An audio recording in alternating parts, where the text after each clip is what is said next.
Dans cette vidéo, je vais vous présenter le deuxième test à réaliser. Si la charge moyenne annuelle d'une exploitation est inférieure à la moyenne générale et que les charges de 2019 sont aussi inférieures à la moyenne de 2019, notez exploitation à surveiller, sinon ne rien noter. Donc on va commencer par le test logique. Et ce test logique, il se présente en deux morceaux. Séparons le travail. Commençons d'abord donc par analyser la première partie du test qui nous est demandée. Donc, si la charge moyenne annuelle d'une exploitation est inférieure à la moyenne générale. L'opérateur mathématique, on l'a.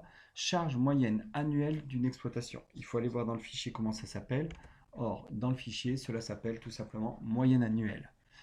L'opérateur mathématique, pas d'ambiguïté, c'est inférieur, et inférieur à la moyenne générale. Dans le texte, dans le document, excusez-moi, il y a bien un nom qu'on nous demande de créer qui s'appelle moyenne générale.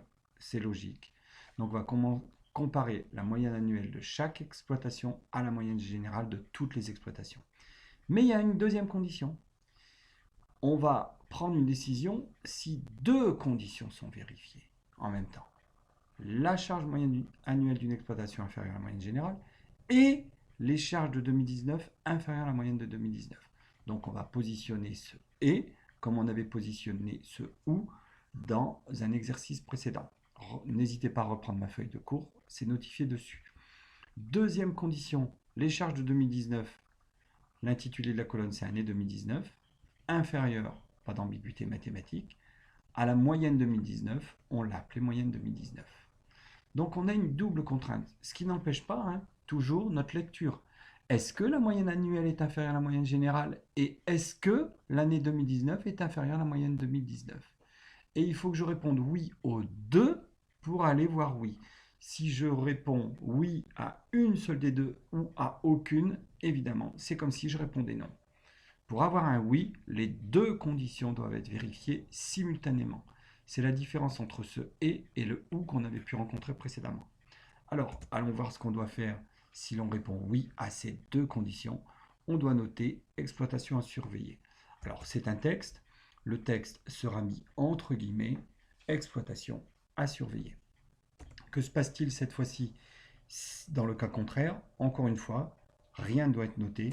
Rien, on le sait dorénavant, c'est guillemets guillemets. On va maintenant regarder le test si dans sa saisie. Alors le test si sera un peu plus long que d'habitude, puisque la première partie, c'est-à-dire le premier argument du test si, c'est une double contrainte qui doit se réaliser simultanément. On va donc mettre un « et » dans lequel on mettra les deux tests logiques qui doivent être réalisés simultanément.